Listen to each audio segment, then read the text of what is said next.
I'm not one of those people who judges people solely on their hairstyle. Apparently everyone else my age is, which is strange. I'm constantly getting persecuted, for lack of a better word, for the fact that I have vaguely longish hair.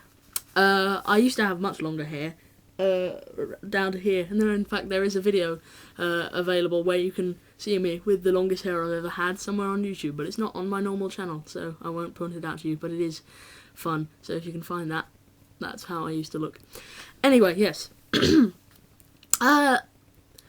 You walk around my school, and it's very easy to spot certain types of people. There's, I hate to use the label chav, because it's a very overused word, and it's a very broad word, and I think it's not the best description. But a lot of these people do act in a very similar way, and dress in a very similar way, and just behave in a very similar way, and it's hard to resist using the word chav to describe them. And these people, for those who don't know, the only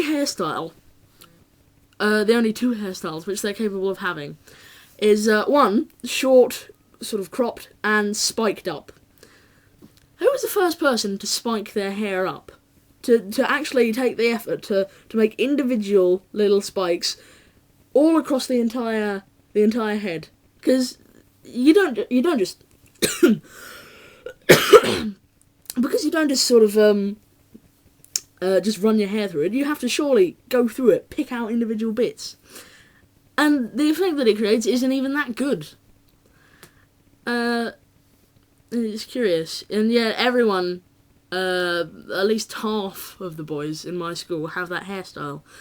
And also, occasionally they will have it cut completely short, which is the other way they have it. That's less common, but when they do, it tends to make them look a bit like Wayne Rooney. Like, why would you take the effort to go through your entire head, pick out little bits of it, and spike them up with gel? Why? Who has the time for that in the morning? Do they just do it at the beginning of the week and then glue it? Or do they have to wake up specifically early every morning just so that they can spike their hair up? It really boggles the mind. The worst thing about this hair conformism is the fascism that tends to come with it in regards to hair. Because, as I've said, I have vaguely longish hair and have had long hair for most of my life. And yet, I'm seen as some kind of a lesser person for this. And I know that it's not just my hair, it's the fact that pretty much everything about me makes me different from the majority of people at my school and around my age these days. It's the point of this video has been somewhat rambling, so I'll make a different point. Nerd is a word which is thrown around a lot casually these days, and while it tends not to be actually used by the aggressors of nerds, it's also persecuted against a lot. For instance, I like things. I enjoy things. Zombies, for instance, zombie fiction, that's the thing I enjoy. And science fiction, I like that. Actually reading, I like that as well. Those are just many of the things that I enjoy. And yet, because I read, because I use my eyes to take in knowledge which then has to be converted into pure information inside my brain, and I have to use my imagination to get parts of what aren't shown to me in reading, that apparently makes me a geek for doing something which I don't have to. Why is illiteracy so prevalent these days? It's not... I'm sure I have seen these people read on some occasion. Not very well, granted.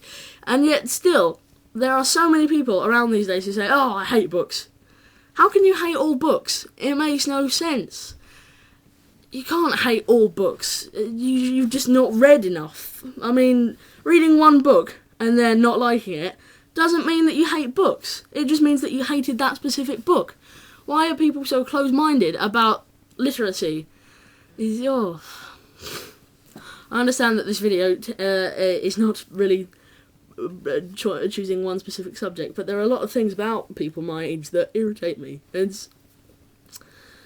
And because of so many people these days doing that sort of thing, it only goes to add to the hatred of, not hatred, the mistrust of people my age. And frankly, if I were older than I am now, I wouldn't trust people my age, because they're bastards. Illiterate, spiky-haired bastards, going around in their hoodies with their friends, doing things. They come in here young. I know. Yeah. I think I may be somewhat delirious. I've not been feeling very well today. It's probably one of those winter colds that are supposedly so common. So this hasn't really been much of a coherent rant, more just a ramble about things that are somewhat irritating about people my age. So I'll probably have something of more worth next week. But I haven't even sworn this video. Wow, piss. There. Tim, I'll see you tomorrow. Alex, I'll see you yesterday. Think about it.